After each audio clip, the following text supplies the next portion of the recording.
Okay student, तो मैंने आपको अभी अभी बताया कि शुगर और बेस कंबाइन करेगा तो बनेगा न्यूक्लियोसाइड, न्यूक्लियोसाइड और फॉस्फेट कंबाइन करेगा तो बनेगा न्यूक्लियोटाइड, और जब बहुत सारे न्यूक्लियोटाइड आपस में कंबाइन करेंगे तो बनेगा न्यूक्लिक एसिड। तो न्यूक्लिक एसिड को समझना है तो पहले न्यूक्लियोटाइड को समझना होगा, न्यूक्लियोटाइड को समझना है तो पहले न्यूक्लियोसाइड को समझना होगा, न्यूक्लियोसाइड को समझना है तो पहले शुगर और बेस को समझना होगा। इसीलिए मैं सबसे पहले शुगर टॉपिक को डिस्कस करने जा रहा हूं। शुगर इन न्यूक्लिक एसिड, मतलब न्यूक्लिक एसिड में कौन कौन से शुगर मॉलिक्यूल प्रेजेंट होते हैं। तो मैंने जैसा कि बताया आपको कि जो दो शुगर मॉलिक्यूल न्यूक्लिक एसिड में प्रेजेंट होते हैं उनके नाम है राइबोज शुगर, राइबोज शुगर, और दूसरा वाले का नाम है डीऑक्सी राइबोज शुगर। डीऑक्सी का मतलब क्या हो गया? डीऑक्सी का मतलब हो गया absence of oxygen, removal of oxygen. Ribose में से जब हम एक ऑक्सीजन को रिमूव कर देंगे तो जो शुगर मॉलिक्यूल बनेगा उसे ही हम कहेंगे डीऑक्सी राइबोज शुगर। अब इन दोनों शुगर में कॉमन बातें क्या क्या है?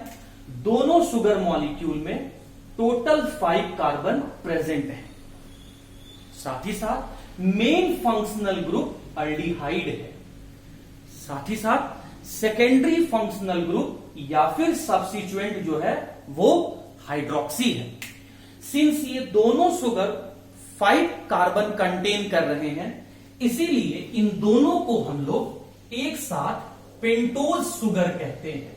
तो यहां से आप ये बात तो समझ ही गए होंगे कि the sugar molecule present in the nucleoside, nucleotide और the nucleic acid is pentose sugar, and the example are ribose sugar and deoxyribose sugar.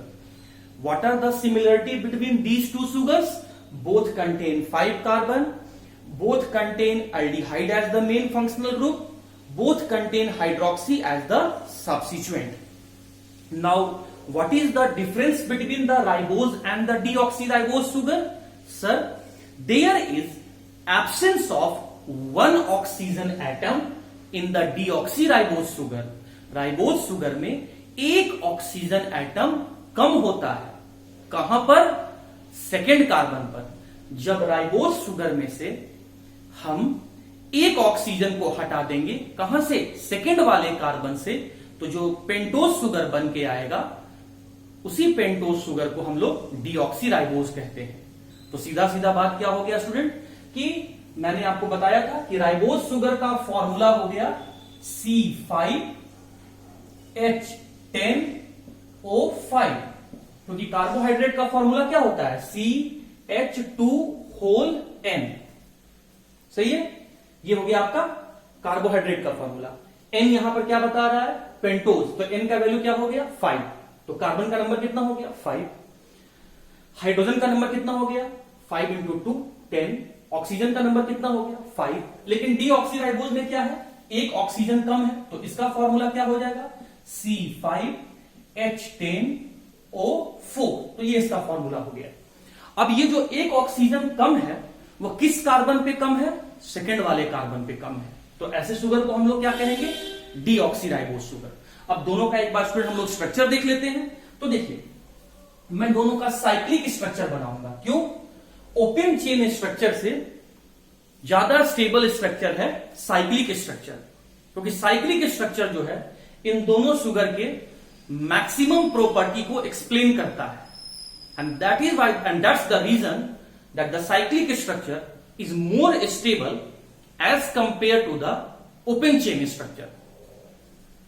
इसलिए स्टूडेंट अब हम लोग सबसे पहले इन दोनों का साइक्लिक स्ट्रक्चर देख लेते हैं। देखिए, नाम तो आपको पता चल गया कि भाई जो न्यूक्लिक एसिड में शुगर प्रेजेंट होते हैं वो है पेंटोज शुगर, वो है आपका राइबोज शुगर, और वो है आपका डीऑक्सी राइबोज शुगर। एक बात मैं और यहां जोड़ देता हूं मैं, देखिए न्यूक्लिक एसिड, तो न्यूक्लिक एसिड कौन कौन से हो जाएंगे? RNA and DNA. इन दोनों है आरएनए और डीएनए, यही न्यूक्लिक एसिड के एग्जाम्पल है। तो न्यूक्लिक एसिड डेफिनेशन तो आप जानते ही स्टूडेंट कि polymer of nucleotide is known as the nucleic acid, and what are the example of nucleic acid? तो RNA and DNA are the example of nucleic acid. अगर ribose sugar present होगा तो nucleic acid का नाम होगा RNA. अगर deoxy ribose sugar present होगा तो न्यूक्लिक एसिड का नाम हो जाएगा डीएनए। तो देखिए कितना आसान है इसका नाम, राइबो न्यूक्लिक एसिड। एनए तो भैया न्यूक्लिक एसिड बता रहा है, आर या डी इसमें प्रेजेंट पेंटोज शुगर को बता रहा है। अगर राइबोज शुगर प्रेजेंट है न्यूक्लिक एसिड में तो वैसे न्यूक्लिक एसिड का नाम हो जाता है ribo nucleic acid, short form है इसका आरएनए। और अगर न्यूक्लिक एसिड में डीऑक्सी राइबोज शुगर प्रेजेंट है तो ऐसे न्यूक्लिक एसिड का नाम हो जाता है डीएनए, जिसका पूरा नाम हो गया डीऑक्सी राइबो न्यूक्लिक एसिड। ये बात आप समझ गए। अब इन दोनों का स्टूडेंट हम लोग स्ट्रक्चर बना लेते हैं। तो देखिए पेंटोज शुगर, तो हमें जो रिंग बनाना है वो 5 कार्बन का बनाना है। तो मैं ट्रिक से बता देता हूं कि स्टूडेंट कैसे बनाना है ताकि आपको स्ट्रक्चर भी याद रहे।